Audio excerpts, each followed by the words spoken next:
Hola, seguimos con el tema 7 de psicología. Vamos a intentar hablar en este vídeo de lo siguiente, de las pruebas que miden la personalidad y de lo que es el estrés y de los mecanismos de defensa que contamos para defendernos de él. Es decir, de eso que llama el libro la personalidad amenazada. Bueno, respecto de lo primero, se dice que para el estudio y medida de la personalidad existen cuatro tipos de pruebas, entre las cuales encontramos la entrevista, la observación en el medio, cosa que es muy difícil hacer porque es muy complicado estar observando el vivir de cada día de un paciente, por ejemplo, en su ambiente. No se puede entrar en su casa o en su trabajo de un modo regular o en sus relaciones. Eh, y luego tendríamos los test proyectivos y los cuestionarios de personalidad. A propósito de estas pruebas, sobre todo de test proyectivos y no proyectivos, los cuestionarios de personalidad, habéis hecho una actividad, de manera que yo voy a recomendar lo que se dice en el libro, pero creo que ya tenéis suficiente información sobre ello.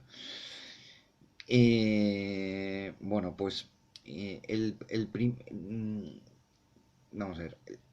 Los test proyectivos incluyen eh, todos estos tipos de pruebas. En primer lugar, lo que se llama la asociación libre, que ya utiliza Freud dentro del marco de la entrevista clásica del psicoanálisis, en donde el paciente se tumba en un diván y el psicoanalista le va sugiriendo, a lo mejor a través de una palabra, una idea, un principio para que el tratado, el paciente, eh, libremente vaya hablando en un discurso al que no se limita ni se corrige, pero lo estudió mejor uno de los grandes discípulos de Freud, que es Carl Jung. Él usó más esta asociación libre.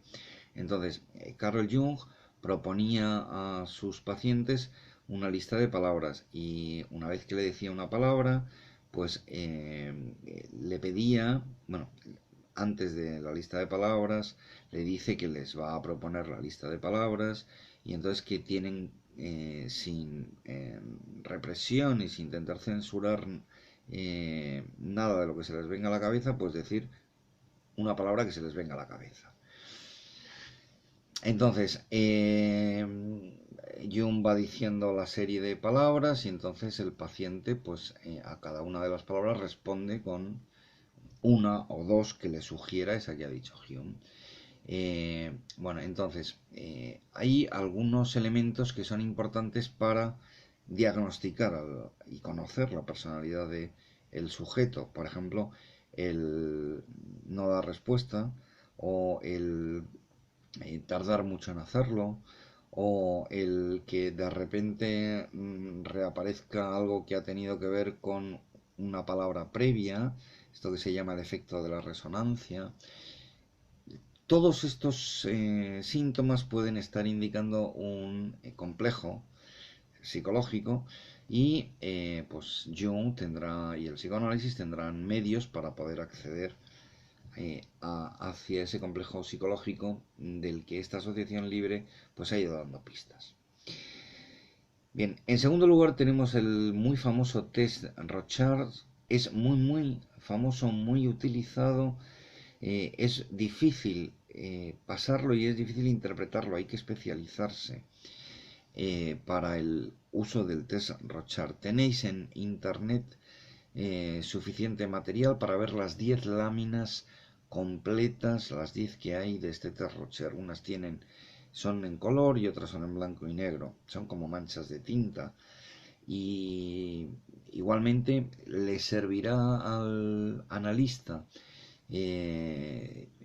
por ejemplo, el analizado de una respuesta, digamos, en donde parece que solo ha visto una parte de la lámina, es parcial, es incompleta su respuesta, también si se trata de una respuesta en donde eso que ve lo asemeja a un animal, el tipo de peligro que ese animal pueda eh, tener de amenaza contra el ser humano, si hay interpretaciones que tienen que ver con la sexualidad. Es decir, esas láminas se les van pasando a los pacientes y cada uno ha de decir lo que esa lámina, lo que ve en esa lámina. Y así con 10.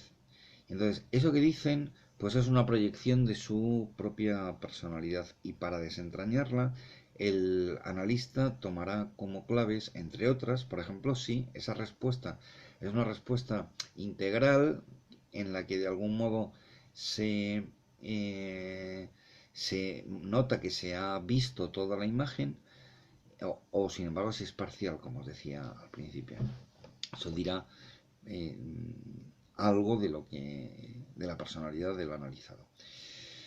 También el test de Murray, en donde son láminas con dibujos, que aquí sí claros, uno de los cuales, bueno, en estos dibujos, en cada una de estas láminas de los dibujos que se van pasando, suele haber un héroe y un antihéroe, o al menos este es un principio para que el analista interprete. Con el héroe el analizado suele identificarse y con el otro personaje, que puede ser uno, pueden ser varios, puede aparecer de obstaculizador respecto de los intereses o deseos de ese héroe, que suele ser una proyección de uno mismo.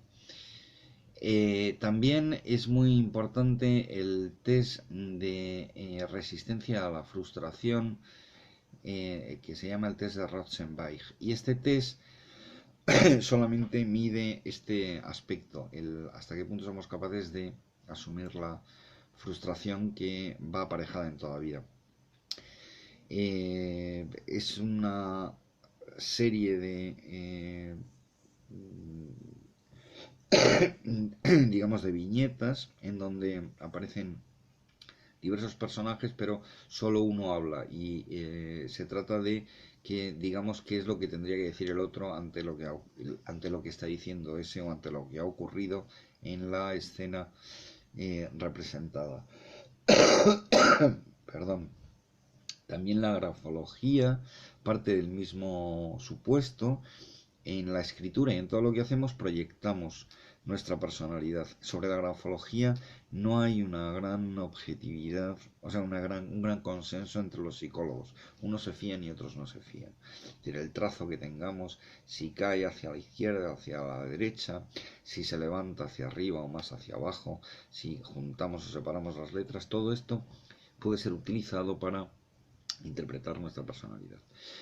También está el test de dibujos, el más famoso de los cuales es el que pide que pintemos una casa que va a simbolizar el hogar, la familia, pintemos una persona que va a hacer es la proyección de nuestro yo público de algún modo y en el que no siempre aparece lo verdadero de nuestra personalidad y luego eso, la personalidad más íntima para la cual el dibujo del árbol va a ser fundamental. Dibujo entonces de casa, de persona y de árbol. Y este árbol, cómo lo dibujemos, si tiene raíces o no, un suelo, los detalles que tenga, si hay mucho arreglo o mucho error y entonces se corrige, pues eso dice de nuestra personalidad.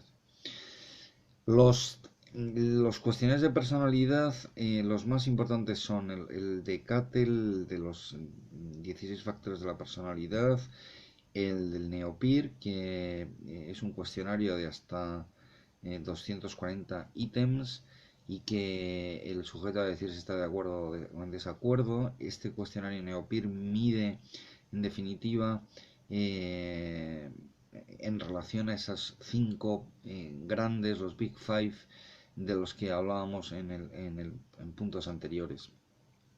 Y por último, el test multifásico de la personalidad de Minnesota, que tiene muchos más ítems, hay una versión reducida. la amplia creo que llega a tener 760 ítems o algo así, muchos. Y es muy significativo en el sentido de que permite conocer a través del cuestionario, de las respuestas que se den a él, claro, permite conocer en nuestro, si somos hipocondríacos o más o menos, si somos un poquito esquizofrénicos o mucho, o paranoicos, o histéricos, etcétera. Es decir, digamos que detecta bastante bien algunos trastornos mentales o algunas inclinaciones a los trastornos mentales. Sobre el estrés y los mecanismos de defensa, pues voy a dar aquí muy rápido para poder meterlo en este vídeo. El estrés es un término que se acuña en los años 50 del siglo XX, pero que es, pues, la realidad que significa es muy anterior. Por estrés podemos dejar de dormir, tener ansiedad, perder el apetito, eh, muchas cosas. Y para defendernos de este síndrome de adaptación que es el estrés, y para defendernos en general del daño, del sufrimiento que a nuestra personalidad puede estar amenazando, hay varios mecanismos. En primer lugar, está, digamos, afrontar el problema con realismo, que sería la mejor solución, y eso no se considera un mecanismo de defensa, digamos, es una respuesta apropiada, sensata y es la que generalmente nos va a dar éxito. Pero luego, eso, hay unos mecanismos de defensa que si se abusa de ellos nos pueden hacer caer en la patología, y si no, pues digamos que todos los usamos en algún momento y que tienen una cierta función. Bueno, el más importante para el psicoanálisis es el de la represión. La represión no es un mero olvido, es llevar eso que nos hace daño a la inconsciencia, sale de la conciencia. Después está la negación, por ejemplo, alguien al que se le diagnostica un cáncer y que al menos al principio se niega a aceptar que esto sea así y piensa que ha sido un error, un mal diagnóstico, busca otro médico, lo que sea. Pero luego hay otros mecanismos de defensa que se dividen entre los que afectan a las causas y los efectos, distorsionan causas y efectos, que son muy usuales.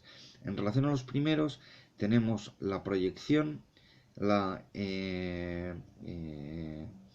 identificación y la racionalización e intelectualización.